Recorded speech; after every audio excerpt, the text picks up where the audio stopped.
Shalom, shalom lachem, shalom alechem, uvarachim boachem.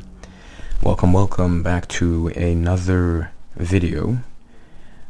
We'll be speaking about classical Hebrew very briefly and the ways that I'll be translating from now on.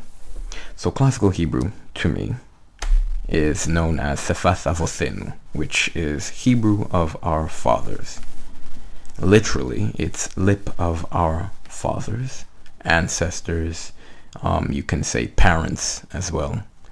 Av in Hebrew is father, but it also means ancestor. It has a few other meanings as well. As the time arises, I will tell you the meaning of the word within the context, okay? In Hebrew, the word lashon and the word safa are interchangeable. Lashon means tongue. Safa means lip. They are interchangeable for the word language. They both deal with speaking. The only thing that hasn't so far is peh, mouth. And even to that can be. Okay? So anything dealing with the mouth becomes speaking, which is a language. One can say, what about the body? Yes, so is that. And so is music. But when it comes to forming a language itself, okay, classically, or what one deems as classic, lashon and safa are used interchangeably. So this can ideally be leshon avosenu instead of sefas avosenu. Okay, that's just FYI. Put an asterisk on that. You might be wondering, well, is there any significance between the two, lashon and safa? Yes, but very, very subtle. Okay, we'll get into that in a separate video. The Hebrew of our forefathers was and still is a very colorful language. By today's standards, it will be considered a poetic or flowery language. Flowery language is defined as it tends to be dense with words that may or may not share the same meaning.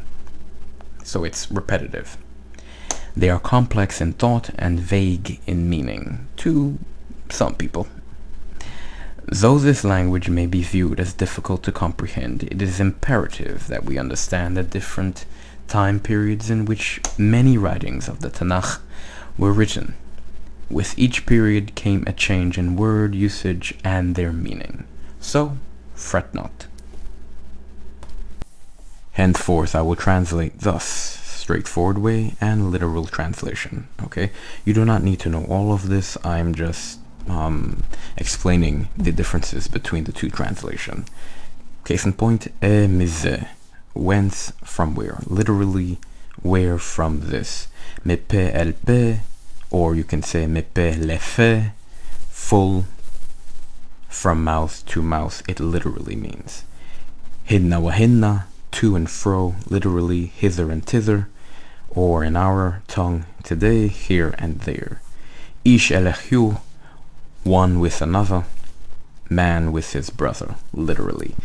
Isha el ra'utha, one to another, literally woman to her neighbor.